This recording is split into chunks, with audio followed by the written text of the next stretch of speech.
हल्ली मुलांमध्ये भावनात्मक बदल पटकन होतात हे आपण पदोपदी अनुभवतो. त्यांचं भावनिक संतुलन अक्षरशः काही क्षणात बिघडतं. चांगली समजूतदार मुलं देखील अचानक विचित्र वागू लागतात. आज्ञाधारक असलेली मुलं अचानक उद्धटपणे बोलू लागतात. आपणहून अभ्यासाला बसणारी मुलं अचानक अभ्यास सोडून तासनतास कम्प्युटर गेम्स खेळत बसतात. कधीकधी शाळा कॉलेजचा तास चुकून चक्क भटकायला जाणं, पालक शिक्षकांच्या नकळत काहीतरी धोकादायक वा अनैतिक गोष्टी करणं, स्वतःच्याच घरी छोट्या मोठ्या चोऱ्या करणं, अचानक धाडदिशी दार बंद करून स्वतःला खोलीत बंद करून घेणं, राग येताच दांड दांड पाय आपटणं, वस्तूंची फेकाफेक करणं हे त्यांच्या वागण्याचे आणखी काही प्रकार.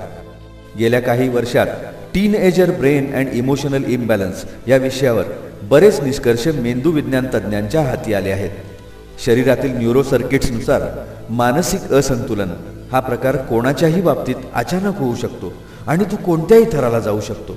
म्हणूनच याबद्दलचे समुपदेशन पालकांना आणि शिक्षकांना योग्य वेळी मिळणं ही आज काळाची गरज आहे.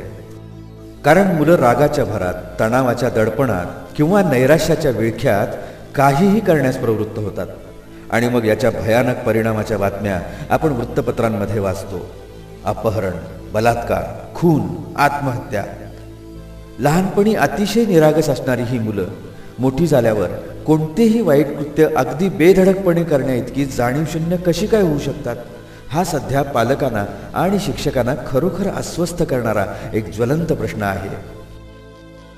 आई वडील हे पहिले शिक्षक आणि शिक्षक हे दुसरे आई वडील या आपल्या भारतीय संस्कृतीनुसार पालक शिक्षक समन्वयातून मुलांमध्ये परिवर्तन घडवून सक्षम, जबाबदार, सामाजिक भान जपणारी आणि संस्कारांच्या शिदोरीवर संस्कृतीचं जतन करणारी पिढी घडवणं हे आज एक प्रचंड मोठं आव्हान आहे. नेमक्या याच विषयावर मार्गदर्शनपर प्रकाशझोत टाकण्याचा आमचा हा एक प्रयत्न.